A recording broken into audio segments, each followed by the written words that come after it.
जय हिंद दोस्तों आज हम बात करने वाले हैं आईएनएस अरिहंत के बारे में। आईएनएस अरिहंत क्या है दोस्तों? जो आईएनएस अरिहंत है ये इंडिया का न्यूक्लियर पावर सबमरीन है, इंडियन नेवी का। और हम आज कुछ टर्म्स के बारे में बात करेंगे, ballistic missiles, nuclear power submarine and INS चक्र एंड रिलेटेड टू दिस। सबसे पहले हम जानते हैं कि बैलिस्टिक मिसाइल्स क्या होती है। बैलिस्टिक मिसाइल्स मतलब ऐसी मिसाइल जो कि न्यूक्लियर वेपन्स लॉन्च करने में सक्षम रहती है, उनको बोलते हैं बैलिस्टिक मिसाइल्स। और अब बात करते हैं न्यूक्लियर पावर सबमरीन्स। ऐसे सबमरीन्स जिनमें न्यूक्लियर पावर वेपन्स रखे जा सकते हैं, ऐसी बैलिस्टिक मिसाइल्स रखी जा सकती है, उनको बोलते हैं न्यूक्लियर पावर सबमरीन्स। दोस्तों अगर आपको पता हो, सबमरीन्स का मतलब होता है पनडुब्बी। पनडुब्बी मतलब जो कि ऐसी नेवी मतलब ऐसी कुछ टेक्नोलॉजी या ऐसा जहाज टाइप बोल सकते हैं अपन, जो कि पानी में डूब के काम कर सकता है, उसको बोलते हैं सबमरीन्स। जैसे इंडिया के पास कलवरी क्लास की आईएनएस वेला, वाक्सिर, बहुत सारी प्रोजेक्ट 76 के तहत जो कि सबमरीन्स आई थी, बहुत सारी डीजल से चलने वाली सबमरीन्स है जो कि अटैक सबमरीन्स है। सबमरीन मतलब पनडुब्बी।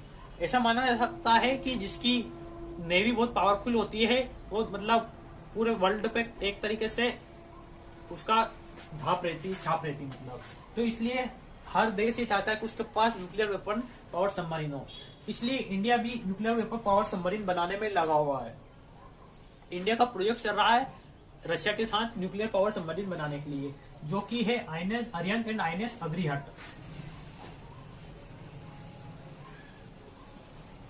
आईएनएस अग्निहट दोनों प्रोजेक्ट चल रहे हैं। मेन तो आईएनएस अरिहंत इसकी तहत ही बनाया जा रहा है। ये बनाई क्यों जा रहा है? क्योंकि अभी आपने पढ़ा हो ओकस के बारे में, जो कि ट्राइलेटरल सिक्योरिटी डायलॉग है। ये ट्राइलेटरल सिक्योरिटी पैक्ट है 3 कंट्रीज के बीच में, ऑस्ट्रेलिया, यूएसए और यूके। तो ये इसका मेन मोटिव क्या है? जो ऑस्ट्रेलिया है उसको न्यूक्लियर पावर सबमरीन दे, ताकि इंडो पैसिफिक में उसका वर्चस्व आए। ऑस्ट्रेलिया का और यूएसए भी इसके साथ में प्रोजेक्ट में काम कर रहे हैं, तो अपना दबदबा कायम रख सके। इसलिए इंडिया भी इसके साथ मिलके, रशिया के साथ मिलके न्यूक्लियर पावर सबमरीन पे काम कर रहे हैं। लेकिन जो ये अपने इंडिया के हैं, इनकी एक दिक्कत ये है कि इनकी स्पीड बहुत कम है, जो कि मैक्सिमम स्पीड होनी चाहिए एक, जिसको बोलते हैं आइडेंटिकल या नॉर्मल जो होता है परफेक्ट जिस टाइप का, उसकी स्पीड होनी चाहिए 35 से 40 किलोमीटर नॉट सबमर्ज, मतलब पानी में सबमर्ज मतलब पानी में रहकर। लेकिन जो इनकी स्पीड है वो 18 से 20 किलोमीटर, जो कि आइडेंटिकल नहीं है।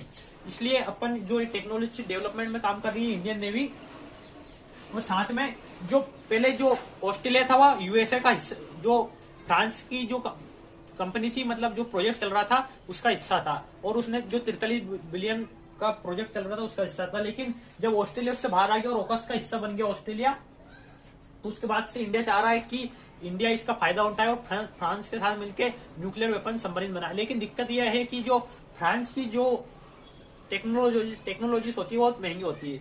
इसलिए इंडिया क्वाड का हिस्सा, अगर आपको पता हो, क्वाड में 4 देश है, इंडिया, ऑस्ट्रेलिया, यूएसए, जापान। तो हो सकता है इंडिया इसका फायदा, क्वाड का फायदा उठा के न्यूक्लियर वेपन सबमरीन दे सकते हैं। लेकिन जो यूएसए है और जो यूके है वो अपनी टेक्नोलॉजी आसानी से किसी भी देश को देते नहीं है। इसलिए इंडिया रशिया के साथ मिलकर और फ्रांस के साथ मिलकर न्यूक्लियर पावर वेपन सबमरीन बना सकता है। अभी अपने पास है आईएनएस अरिहंत। और दोस्तों आपको बता दूं, जो इंडिया की जो डिकमिशन होगी, मतलब अभी पहले थी अपने पास आईएनएस चक्र, जो कि आईएनएस चक्र फर्स्ट, जो कि थी न्यूक्लियर वेपन सबमरीन 1987 से 1991 तक। ये डिकमिशन होगी मतलब उसको फिर वो पुरानी हो जाती है, तो उसको डिस्कमीशन कर देते हैं आईएनएस चक्र। और आईएनएस चक्र सेकंड थी, वो थी 2021 तक, वो भी डिस्कमीशन हो गई है।